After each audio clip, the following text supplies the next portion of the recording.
Muy bien, el tema de hoy es la leishmaniasis. Esta es una parasitosis que tiene importancia desde el punto de vista que afecta a gente muy pobre, trabajadora, y que últimamente se ha incrementado, incluso es considerada como una enfermedad ocupacional, dado que la gente que entra a trabajar al bosque, en la selva, en estas empresas petroleras, puede adquirir la enfermedad y de hecho ya la han adquirido cuando estaban haciendo las exploraciones y entonces el gobierno tuvo que declararlo una enfermedad ocupacional. Esto significa que si una persona sufre esta enfermedad tiene una garantía de un sueldo, un beneficio económico importante, porque muchas veces limita las actividades normales de una persona, sobre todo la leishmaniasis selvática, porque tenemos dos leishmaniasis. Entonces es interesante hablar de esas dos. Es decir, la leishmaniasis es causada por parásitos o protozoos del género Leishmania y transmitida por mosquitos del género Luxomia. Este género Leishmania son protozoos flagelados, que nosotros ya hemos estudiado algunos flagelados como Giardia o Trichomona, pero estos son flagelados que afectan los tejidos, o sea, son enfermedades tisulares, como lo que vamos a ver la próxima semana, que es enfermedad de Chagas. Entonces, y es transmitido por un mosquito del género Luxomia. Ustedes están viendo ahí una fotografía de huacos precolombinos que ya tenían esta enfermedad, ¿no? Miren, con lesiones en la cara, mutilantes, sobre todo en la orofaringe. Esto, acá, perdón un ratito. ¿Aló? ¿Aló? Sí. Ya. Ya, para ahora. Ya, me doy un escapado. Me doy un escapado, ¿ya? Listo, gracias. Guárdame el enganito, ¿ya?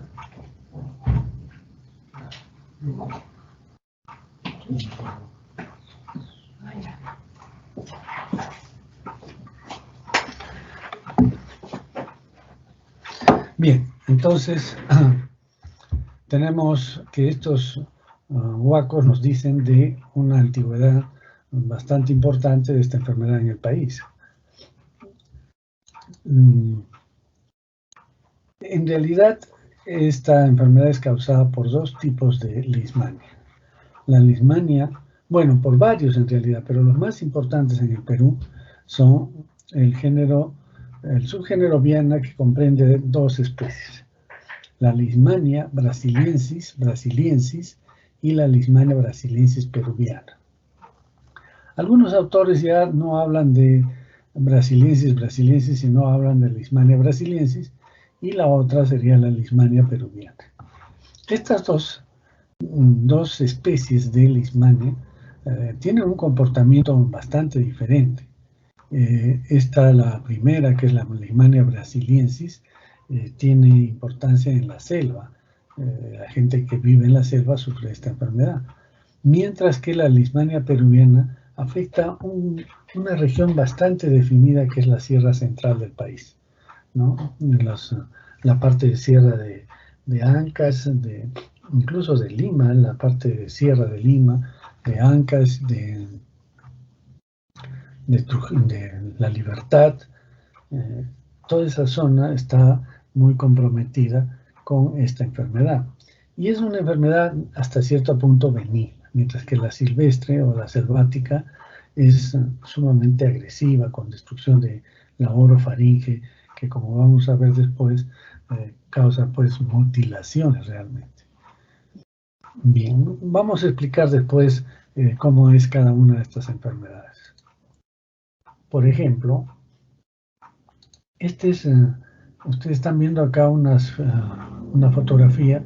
Esta fotografía la tomé hace como unos 35 años, cuando estaba en un proyecto de leishmaniasis auspiciado por la comunidad canadiense y que se trabajaba todos los aspectos de la leishmaniasis, pero leishmaniasis andina, ¿no? Ustedes están viendo estos niños bien abrigados, lógicamente no son de selva, son de sierra, y tienen cicatrices en la cara, pueden ver acá, este también tiene otro por acá, por acá. Entonces, estos niños sufren de la leishmaniasis andina. Estos son niños de un valle que se llama Guayacayán, en Ancash, en la sierra de Ancash.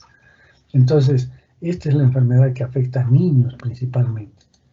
Y vamos a ver que se conoce también como leishmaniasis cutánea o leishmaniasis andina. Cutánea porque solo afecta a la piel, rara vez afecta a las mucosas, y esto lo hace por contigüidad, o sea, si hay una lesión en el borde de la nariz puede entrar un poco a la mucosa de la nariz, pero no es como en el otro caso que sí es de tipo metastásico. En este caso solamente es cutáneo y, como digo, puede comprometer mucosas, sí, generalmente en personas inmunodeprimidas. Este es un niño, por ejemplo, que tiene una leishmaniasis en el pabellón auricular, ¿no? Una lesión ulcerosa en el pabellón auricular. Pero tiene otro detalle, ustedes pueden ver, también este es de este mismo grupo, vean una imagen acá redondeada, si la podemos ver, está acá mejor todavía, ¿no? La pueden ver perfectamente. Y entonces, ¿qué enfermedad será esta? ¿Qué dicen? Se llama bartonelosis, pero también tiene otros nombres. ¿Qué otros nombres se le da a esta enfermedad? A ver si recuerdan de lo que han estudiado en microbiología.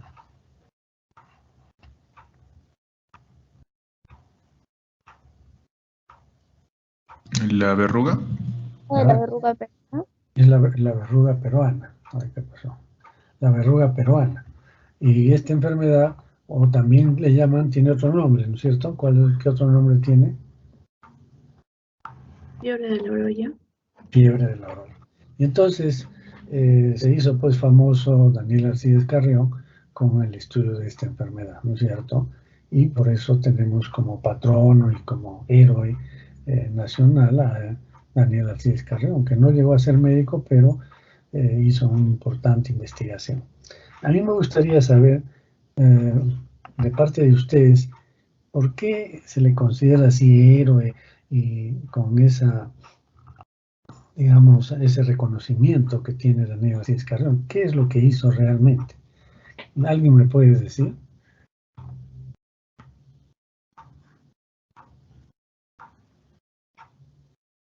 Me parece que realizó una descripción detallada de la enfermedad. Para ese entonces, como que no había mucha investigación sobre la fiebre de la orolla y él se inoculó el patógeno.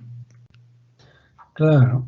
De hecho, que se inoculó el germen, o en este caso la leishmania, perdón, la bacteria esta, la Bartonella, pero en realidad eso pues no es mérito, ¿no? Para estudiar la enfermedad yo tengo cientos de pacientes para estudiar las características, pero eso no fue. ¿Qué otra vez? ¿Quién sabe? Algo más de esto.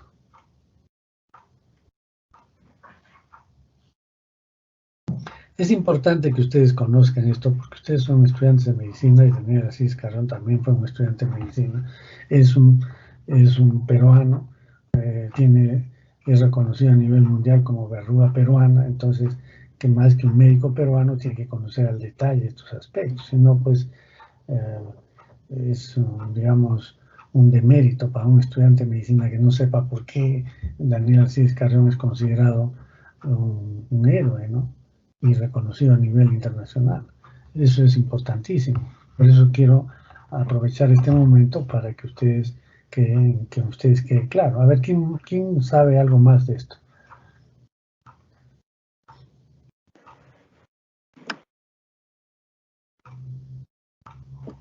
Doctor, él mismo se inoculó para poder ver los efectos que tenía en él. Sí, pues, pero por eso uno no es héroe, ¿no? Es como que tú digas, me voy a inocular el coronavirus para ver cómo es la enfermedad. Eso es mérito. No creo, ¿no? Porque si ya lo podemos estudiar en otros pacientes, ¿para qué te expones? ¿Alguien más? A ver si por ahí alguien más sabe.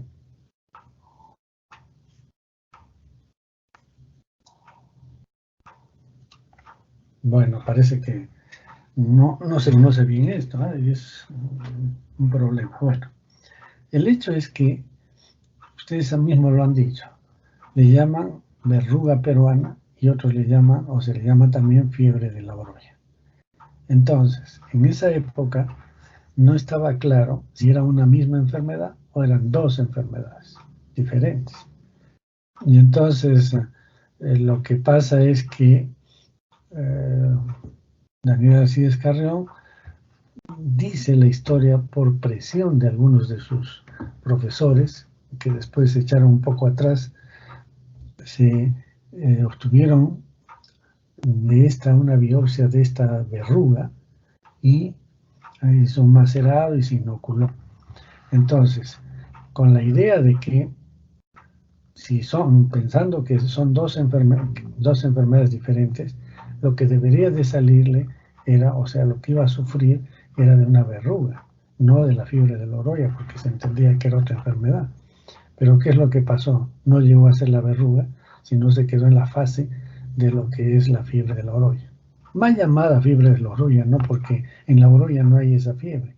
Lo que pasa es que esta enfermedad circulaba entre la gente que vivía en los valles a partir de los 800 metros de altitud hasta los 2000, 2200, que es donde está el vector. Y la Oroya pues queda cerca de 4000 metros de altitud. Entonces en la Oroya no hay ese vector. Lo que pasa es que la gente iba a trabajar a estos valles y cuando regresaba a su tierra, a la Oroya, empezaban a hacer la fiebre tan alta y morían. Entonces, esto es, por ello le llaman la fiebre de la Oroya, pero en realidad en la Oroya no hay esta fiebre. Bueno, esa es otra historia, pero lo que quería demostrar era eso, ¿no? Que eran enfermedades diferentes, pero era la misma enfermedad con dos fases. La fase febril hemolítica y la fase verrucosa. Es decir, que el que hacía la fase verrucosa ya estaba salvado, ya se curaba prácticamente. Pero muchos morían en la fase de fiebre, la fase febril. Y eso es lo que le pasó a Daniel Alcides Carrión. No llegó a hacer la verruga, lo único que hizo es la fiebre y la enfermedad hemolítica, y que eso es lo que le causó la muerte. ¿Ven? Entonces el mérito no es que se inoculó, claro que ese es el procedimiento, pero el mérito es en que demostró que eran dos enfermedades, dos fases de una misma enfermedad. ¿Queda claro esto? ¿Sí? ¿O alguna pregunta? Bien, entonces continuamos. Entonces este niño, yo le tomé estas fotos porque justamente presentaba estas dos enfermedades, la verruga peruana, que es la bartonelosis, y la leishmaniasis en el pabellón auricular. ¿Y por qué sucede esto? ¿Por qué estas dos enfermedades se dan pues en una misma persona? Porque el vector es el mismo. El vector de la bartonelosis o de la verruga peruana es la luxomia, y el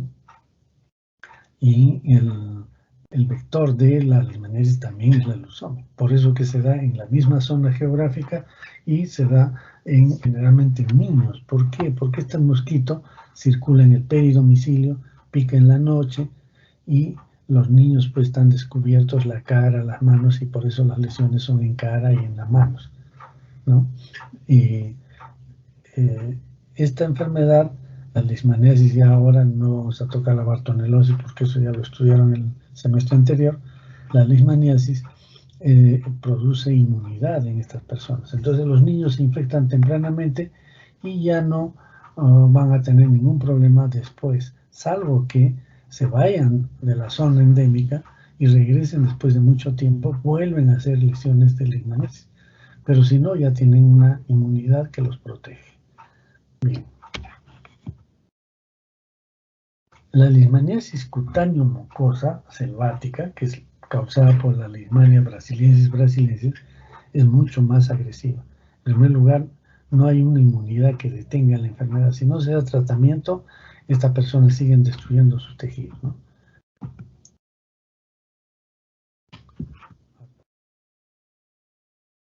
La imagen. No sé qué está pasando con esto.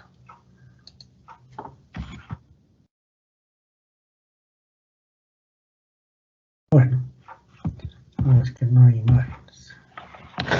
No sé qué pasa.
Bien, entonces, a ver, vamos a ver. Nuevamente, no sé qué pasa.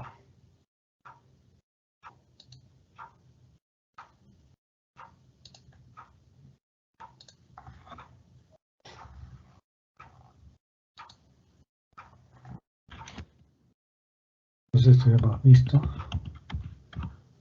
Bien, esta es la típica lesión de la leishmaniasis, digamos, selvática, que empieza en piel, por eso se llama cutáneo mucosa.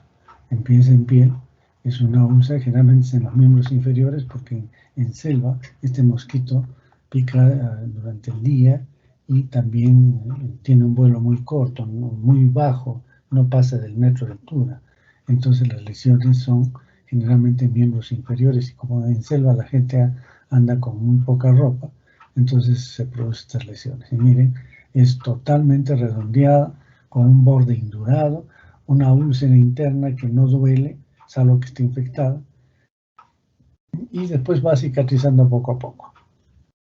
2, 3, 4 meses ya está cicatrizada la lesión, ¿no? Pero lo que pasa es que aparecen lesiones en la orofaringe, y estas lesiones realmente no curan, ¿no? Y entonces tenemos en los labios, en el paladar blando, a veces paladar duro, la úvula se destruye, aquí toda la faringe se congestiona, y después cuando cicatriza se forma una especie de cruz de la cicatrización de color blanquecino por el tejido conjuntivo, que contrasta con lo enrojecido de la mucosa de la orofaringe. Esto es lo que se conoce como la cruz de Scomel. Scomel, como ustedes saben, es un arequipeño que estudió muchas de las enfermedades parasitarias, y no solo eso, ¿no? Fue un matemático, filósofo, biólogo, médico, de todo en esa época, y era pues muy reconocido. Él estudió esta enfermedad y describió esa cruz que quedó en la literatura mundial como la cruz de Scomel, y que demuestra que se cicatriza esta lesión, pero el borde, en los otros lados, sigue el proceso inflamatorio. Entonces, esto es, digamos, tipo metastásico. ¿Cómo es que llega esta leishmania que estaba aquí, a esta zona? Algunos dicen que puede ser porque la persona se toca con la mano la herida de la piel y después se lleva a la nariz, y de ahí entra la leishmania. Pero otros sostienen, y esto es lo más creíble, es que los macrófagos que están llenos de leishmania pueden viajar por vía sanguínea y encuentran las leishmanias en esta zona, un ambiente más adecuado para su desarrollo, porque la leishmania no se desarrolla a temperaturas corporales, por ejemplo. Entonces la orofaringe es más fría y ahí se desarrolla. Entonces esa es la teoría de cómo es que llega la enfermedad a esta zona. Pero produce lesiones pues, destructivas severas, vamos a ver después. Entonces, tenemos aquí los estadios evolutivos. Solamente tenemos dos tipos de leishmania, que es la leishmania, el promastigoto y el amastigoto. Entonces, aquí ya no hay reproducción sexual, ya no hay gametocitos, no hay nada de eso. Solamente se dividen por fisión binaria. Y hay dos formas de presentación. El promastigoto, que es el que están viendo acá. El promastigoto, lo podemos ver en esta zona, es fusiforme, o sea, de forma de uso, tiene el núcleo, tiene un kinetoplasto que está completamente lleno de DNA, y después hay un flagelo que sale para acá, ¿no? Se desplaza un poco por fuera de esta forma de uso. Y acá tenemos el flagelo, acá también tenemos otra, el núcleo, el kinetoplasto y el flagelo. Miren. El parásito siempre avanza con el flagelo adelante, entonces esta sería la zona anterior. Por eso se dice que el kinetoplasto es anterior al núcleo. Esta sería la parte posterior. Esto es importante porque después vamos a ver en la enfermedad de Chagas cómo tenemos algunos estadios evolutivos del T. cruzi que están en la parte anterior y otros están en la parte posterior. En este caso, el kinetoplasto está anterior al núcleo y hay un flagelo muy evidente. No tiene membrana ondulante, como vamos a ver después en otros protozoos. Entonces, de frente sale un flagelo y no tiene membrana ondulante. Bien, esto mide más o menos 20 micras, ¿no? La forma de uso, 20 micras. En su diámetro mayor y en el menor es 4 micras más o menos. Luego tenemos el amastigoto. El amastigoto es ya una forma sin flagelo, puede ser amastigoto, sin flagelo. Y acá vemos, este es un núcleo de un macrófago y este es el citoplasma del macrófago, pero está repleto de estas estructuras que son los amastigotes. ¿Y cómo reconocemos un amastigote de leishmania? Lo reconocemos porque tiene un núcleo, un kinetoplasto, ¿no es cierto? Y una vacuola que vemos acá. Y entonces en todos vamos a ver eso, acá el núcleo, el kinetoplasto, la vacuola. Acá se ve muy bien, núcleo, kinetoplasto y vacuola. Acá también, núcleo, kinetoplasto y vacuola. Igual acá, ¿no es cierto? El núcleo, el kinetoplasto y la vacuola. Así podemos ver en todos. Entonces este macrófago está repleto de amastigotes que se dividen por fisión binaria también, y una vez que se han roto, aunque se ha llenado de amastigotos, se rompe las membranas del macrófago y estos salen para buscar otros macrófagos, los cuales no penetran activamente como lo hace el merozoito al hematíes, sino que el macrófago lo fagocita, pero no lo puede destruir y más bien se reproducen dentro del macrófago. Entonces, cuando muere el macrófago se liberan una serie de enzimas que son pues líticas y que destruyen a la piel de su entorno. Y es por eso que se van produciendo las lesiones. Este amastigoto mide más o menos 4 micras. Entonces es pequeñito, es difícil de hacer el diagnóstico también, pero hay que tener experiencia para ello. Y este es el mosquito, que es del género Luxomia. Vean, con las alas, cuando está en reposo, las alas siempre están paradas, erectas. Y entonces, ¿qué se llama? Esto les hizo confundir con otro parásito que tiene otro vector que tiene esta misma característica, que es el Phlebotomus. Ustedes si se ponen a leer Leishmaniasis andina, selvática, van a encontrar que todavía en algunos libros antiguos se usa el término de Phlebotomus.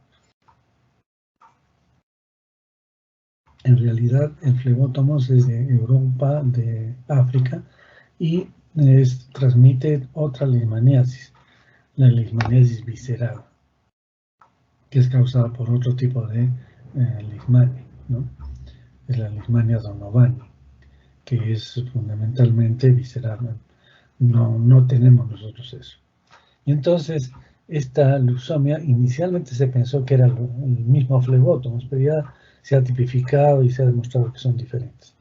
Y el nombre de flebótomos viene pues de lo que es la flebotomía, que es digamos, una técnica para encontrar una vena en niños. Nosotros cuando hemos sido internos teníamos que hacer la flebotomía porque los catéteres no eran tan buenos, eran con aguja, y entonces se rompían y el niño deshidratado con diarrea se movía y se salía la vía, o se infiltraba y era todo un problema. Entonces, ahora hay pues los venocats, todas las cosas que ya son plásticos y pueden quedar en la vena tranquilamente. Entonces se hacía la flebotomía, que consistía a nivel del tobillo, buscar una venita del niño, hacer un corte y encontrar la vena y cateterizarla, ¿no? Y entonces esto se hacía antiguamente, no con el bisturí, sino se hacía con la navaja que mucha gente todavía, algunos utilizan para afeitarse. Esa navaja que se cierra y se abre, ¿no? Y que a la mitad se queda pues como en forma de V. Y de ahí viene el nombre, porque las alas de estos vectores se abren así, cuando está en reposo, se abren en forma de V. Entonces, por eso le llamaban flebotomos. Pero ya se ha demostrado que no es el flebotomos, sino en nuestro medio es la leucemia. Y hay varias leucemias. Vamos a estudiar esto con detalle cuando hagamos artropos. Bien, este es el ciclo. En realidad el ciclo es bastante sencillo, pero es importante que lo conozcan. Entonces, miren, una persona que está enferma tiene macrófagos en el borde de la lesión, en su sangre están circulando también macrófagos, y entonces estos macrófagos que están aquí son succionados al momento de la picadura, ¿no? Entonces, la leucemia pica y succiona estos macrófagos llenos de amastigotes, como están viendo acá, ¿no? Y entonces ingieren pues estos amastigotes completamente llenos de amastigotes, o estos macrófagos llenos de amastigotes. Cuando llega al intestino anterior, al final del intestino anterior, se transforman en promastigotes, es decir, que les aparece el flagelo. Entonces, el promastigote es la única forma de reproducción dentro del vector. No se puede reproducir como mastigote, entonces se convierte en promastigote para justamente dividirse, para hacer la división por fisión binaria. Entonces se reproducen a tal cantidad que obstruyen una especie de válvula que hay entre el intestino anterior y el intestino medio de estos insectos. Y entonces es como una válvula que una vez que la sangre que han ingerido pasa al intestino medio, ya no puede retroceder porque se queda atrapada con esta válvula que se llama el proventrículo. Entonces, los parásitos se reproducen activamente, miles, en el proventrículo, de tal manera que obstruyen el pasaje de la sangre cuando el insecto va a alimentarse. Entonces, succiona sangre, en una nueva oportunidad ya está infectado, succiona sangre, y una vez que al succionar la sangre va a llegar hasta el proventrículo y no puede pasar. Entonces, ¿qué hace? Regurgita esa sangre hacia el hospedero que le proporcionó la sangre. La regurgita, y cuando regurgita, lógicamente todos estos promastigotes salen con esta sangre regurgitada y penetran en la piel de esta persona. Y de esa manera se produce la infección. Entonces, el mecanismo de transmisión no es por picadura, recuerden. Cuando hablamos de picadura, estamos hablando que hay introducción, inoculación de saliva. Y entonces el parásito tiene que estar en las glándulas salivales para que se produzca la transmisión por picadura. Aquí está bien que pique, pero no se produce por la picadura, sino por regurgitación, ¿no? Tengan presente eso. Bien, una vez que ha entrado el parásito en la forma de promastigote en la piel, no puede vivir como promastigote, sería destruir. Entonces, inmediatamente, al ser fagocitado por un macrófago, se convierte en amastigote, se encoge se hace más pequeño, pierde el flagelo, y entonces tenemos ya los amastigotes que empiezan a reproducirse dentro del macrófago hasta que lo repleta, y nuevamente salen y van a buscar otros macrófagos para que los fagociten y nuevamente se reproduce. Entonces este es el ciclo de esta parasitosis. ¿Alguna pregunta? Pues acá simplemente para recordarles que el mosquito, ¿no?, inocula los promastigotes por regurgitación, regurgita mejor los promastigotes que entran a los macrófagos, que son fagocitados por los macrófagos.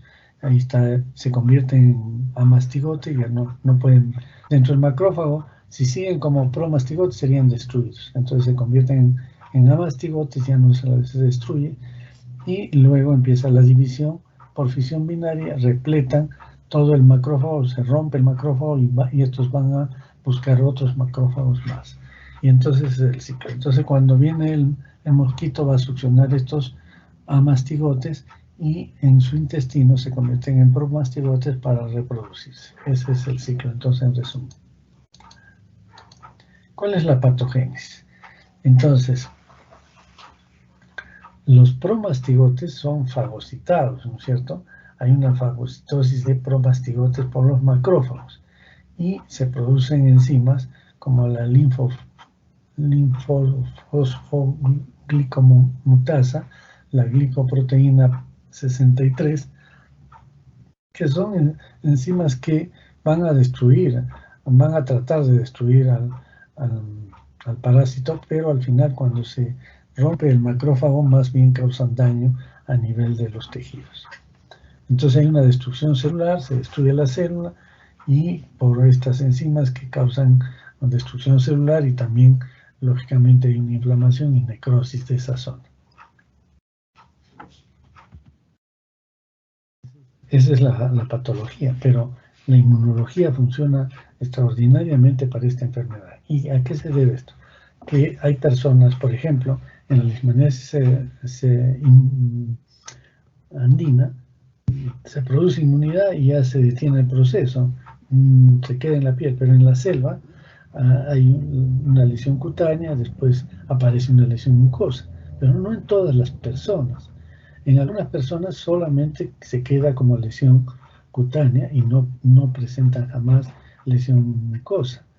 Y aún así, incluso hay personas que han sido inoculadas con el promastigote, o sea que el promastigote entró a su tejido, tuvieron una inmunidad y ni siquiera hicieron una úlcera cutánea, ni tampoco la lesión mucosa. Y esto lo hemos demostrado, o se ha demostrado varias veces, pero nosotros hicimos un estudio con un serumista. Este serumista le tocó trabajar en una comunidad selvática y entonces vio que muy poca gente tenía leishmania, casi nadie. Y entonces les tomamos muestras de sangre. Este médico examinó a todos los pacientes completamente para ver si tenían lesiones de piel o cicatrices en la piel o lesiones mucosas, y no tenían nada. Y entonces se les tomó la muestra de sangre y hicimos la serología.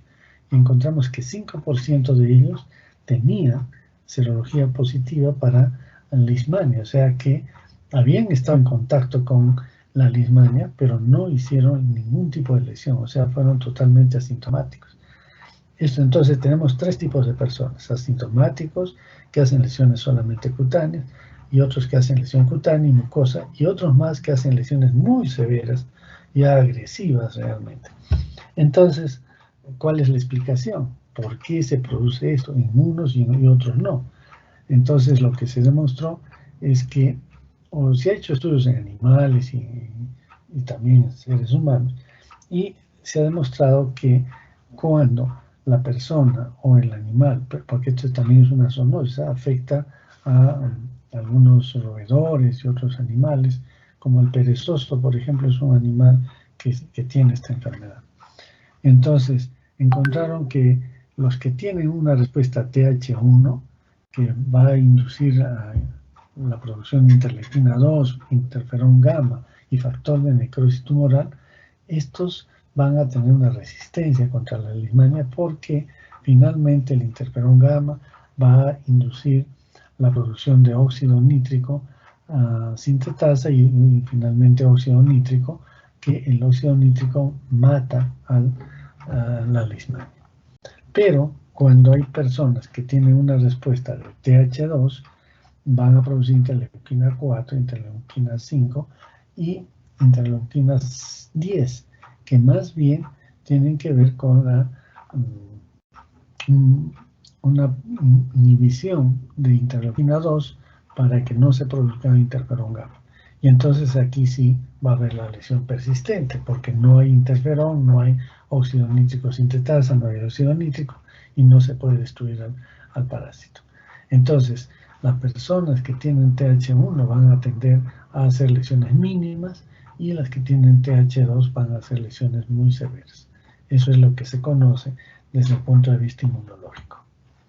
Y entonces, cuando hablamos de una leishmaniasis solamente cutánea, se entiende que la respuesta ha sido de tipo TH1. Por lo tanto, la lesión se queda en la piel.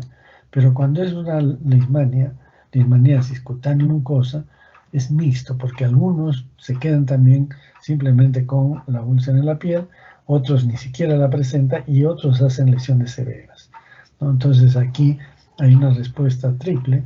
Hay personas que tienen una respuesta TH1, otros TH2 y TH3. Perdón, TH2. Y finalmente, los que tienen leishmaniasis cutánea diseminada.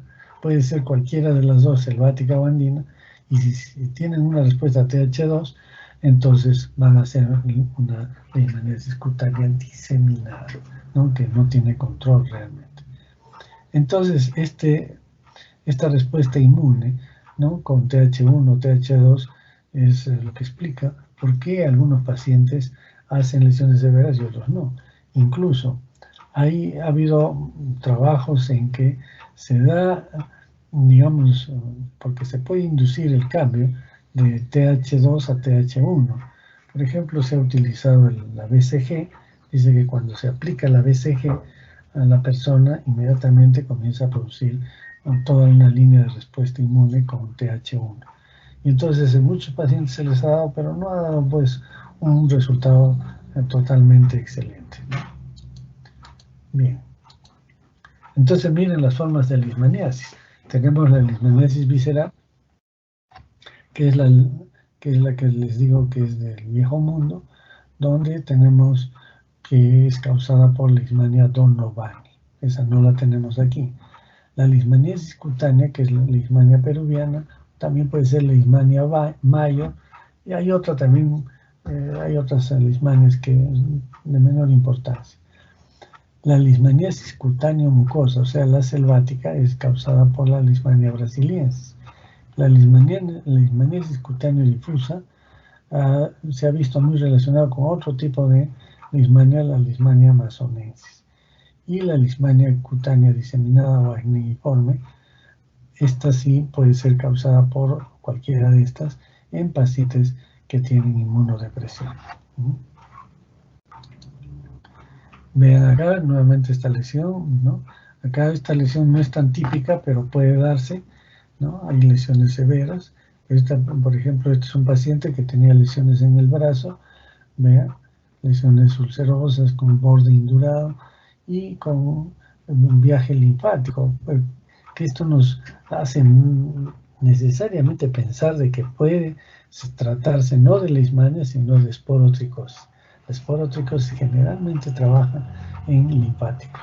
Entonces, pero esta fue una leishmaniasis selvática.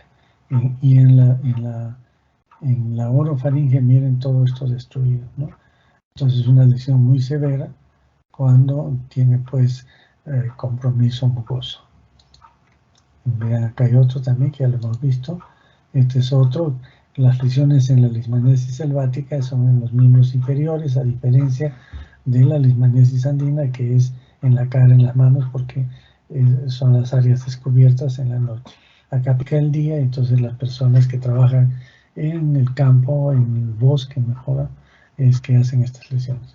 Y miren, esta es una persona que es la misma Entonces hace lesión en la mucosa y acá hay un papel que se le pone, no hay tabique, se ha destruido todo el tabique y la punta de la nariz se cae, por eso le llaman nariz de tapir, ¿no? Porque no hay el cartílago que levante la nariz. Entonces, esto es típico de estos pacientes que han adquirido la enfermedad en la selva y es causada por Leishmania brasiliensis.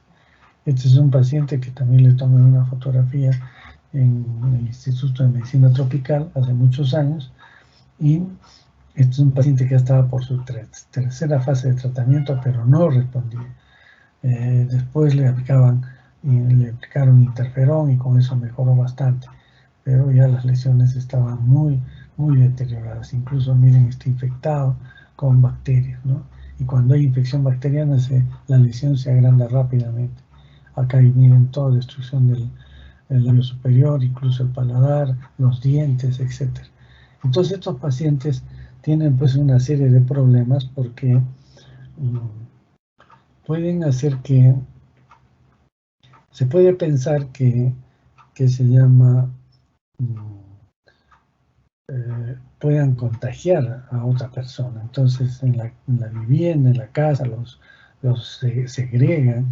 Entonces son los que andan por la calle muchas veces con su bufanda para taparse esto, pidiendo limosna porque no les dan trabajo, en la casa los botan.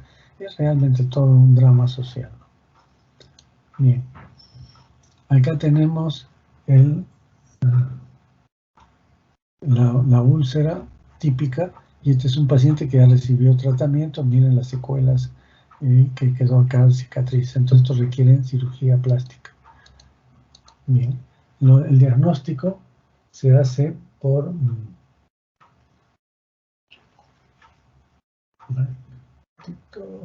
Estamos casi sobre la hora. Se hace el diagnóstico mediante una impronta de biopsia. Son métodos directos, o sea, vamos a ver el parásito. Entonces, ¿qué es lo que se hace? Se hace una impronta, vean ustedes, de esta zona.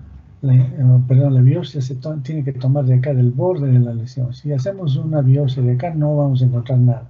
Entonces hay que hacer de acá del tejido casi que está sano. Y hacemos con sacabocado o con un bisturí, se hace un corte en cuña y se saca una biopsia. Entonces, esta biopsia se toma con una pinza y se impregna en una lámina portaobjetos. Al impregnarnos, eso se llama la impronta, quedan ahí los parásitos, los macrófagos. A veces queda un poco de sangre también, pero hay que tratar de que no tenga sangre. Luego se puede también con esa misma biopsia, se le tritura, en un motero se le destruye y eso se coloca en un medio de cultivo que es 3N. Y a los 6-7 días ya podemos tener los promastigotes. Y el estudio histopatológico también es importante, aunque rara vez se encuentran las leishmanias en un corte de piel o de mucosa de la orofaringe. Son contados los patólogos que pueden encontrar la leishmania. Y es muy difícil, o sea, no se encuentran todos. Pero lo importante del estudio histopatológico es que nos permite hacer el diagnóstico diferencial, porque muy bien puede ser un cáncer vasocelular y nosotros hacemos el estudio, hacemos la impronta, la biopsia, PCR, etc., y nos sale negativo para leishmania. Y entonces, ¿qué le vamos a decir al paciente? ¿Sabe que no tiene leishmania? ¿Y qué tengo? No sé, le vamos a decir. No. Entonces siempre hay que hacer el estudio histopatológico porque puede ser un cáncer vasocelular y ya está hecho el diagnóstico. Y si encuentra leishmania, mucho mejor, por supuesto. También se puede hacer inoculación a animales. Los hámsters generalmente se utilizan, se les inocula en las orejas o en la trompita y hacen las lesiones, ¿no? Pero esto es más para investigación, no se hace rutinariamente.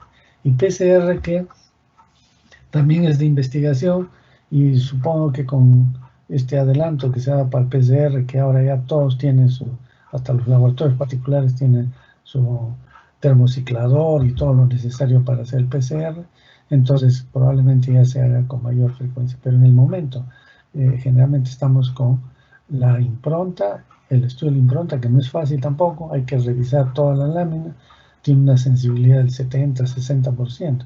Y el cultivo, que es más difícil todavía, Entonces, estos son métodos directos. Por eso nos valemos también de métodos indirectos. Esta es la impronta, miren, acá son núcleos de macrófagos y acá están los amastigotes. Está el núcleo, el kinetoplasto, la vacuola, el núcleo, kinetoplasto, vacuola. Entonces se puede ver bien, acá hay un montón, pero otras veces hay muy pocos y hay que revisar toda la lámina y uno encuentra 1 o 2 amastigotes. Entonces es muy trabajoso el diagnóstico. Y otras veces se encuentra esto, ¿no? Ya esto es pues del libro, como dice. Entonces miren el macrófago, el núcleo, el citoplasma y lleno de los amastigotes. Acá también hay otro amastigote, acá hay otros que están alejados, a veces toman en forma de bala, ¿no? Más alargaditos, que son no tan redondeados como en este caso. Pero esto es una impronta, por ejemplo. Y entonces utilizamos métodos indirectos, como el ELISA, ¿no? El ELISA, que es una técnica que es conocida para detectar anticuerpos, por eso que son métodos indirectos, detectamos anticuerpos contra la leishmania y la inmunofluorescencia. También se puede usar la intradermoreacción, que es el test de Montenegro, pero esto es para estudios epidemiológicos. Son proteínas de leishmania que se inoculan en la piel. Y esta es la inmunofluorescencia, miren, así se ve la positividad. Estos es una técnica muy buena, ya les voy a explicar, creo que en la práctica les expliqué, en realidad estos son epimastigotes de T. cruzi, pero se utiliza también la reacción cruzada. Esto de la inmunofluorescencia lo vamos a explicar con mayor detalle cuando hagamos Chagas la próxima semana. Entonces, la leishmaniasis se da en la Sierra Central del Perú, que es la leishmaniasis cutánea o leishmaniasis andina. Y en la selva se da la leishmaniasis cutánea mucosa, ¿no? En la andina en niños y la selvática en adultos, ya saben la razón. Como pica en la noche, los niños están protegidos, solamente la cara y las manos están expuestas. Mientras que en la selva se da en adultos porque es en el bosque, no está en la ciudad. Esto sí se da en la ciudad, esto es en el bosque. Y los que entran al bosque sufren la enfermedad, entran por búsqueda de oro, busca recolección de castañas o hacen lo que trabajan en la extracción de petróleo, gas, etcétera, o los que hacen tala de árboles, ¿no? Entonces son los que sufren la enfermedad. La enfermedad no llega a las ciudades. Sin embargo, ya han aparecido niños con leishmaniasis selvática porque los trabajadores ahora están entrando con su familia a estos trabajos. Entonces entra la mujer, entran los niños pequeños, los ponen en el suelo y ahí está la leishmania para causarles daño, ¿no? Para el tratamiento se usa la glucantime, que es el antimoniato de N-metilglucamina. Este es cardiotóxico, entonces hay que hacer electrocardiogramas, tiene que darse por 20 días y por vía intravenosa, porque por la vía intramuscular no se absorbe completamente. Se puede dar hasta 2 tratamientos con esta droga. Si no responde, la tercera ya tiene que ser con anfotericina B, que es nefrotóxica, pero que se tiene que dar hasta 1,5 gramos por vía intravenosa lenta en 4 horas en 50 miligramos por día. Y esto se tiene que hacer en el hospital y se tiene que hidratar muy bien al paciente. Hay 2 estudios que demuestran que debe hidratarse, uno de Cayetano Heredia, que le dieron hidratación parenteral, y otro acá en Honorio Delgado, la doctora Mariana Buroncle, les administró hidratación por vía oral, con sales de hidratación, y entonces con eso se disminuye el daño. Acá es anfotericina, no es ambotericina. Con eso se reduce el daño renal hidratando bien al paciente. Además hay que dar inmunoreguladores, ya les dije, la vacuna BCG, pero si uno puede comprar interferón sería ideal, pero estos pacientes son pobres, es difícil conseguir el interferón, es carísimo. Entonces, si es que se puede, se da. Bien, muchas gracias. Entonces, no sé si hay alguna pregunta.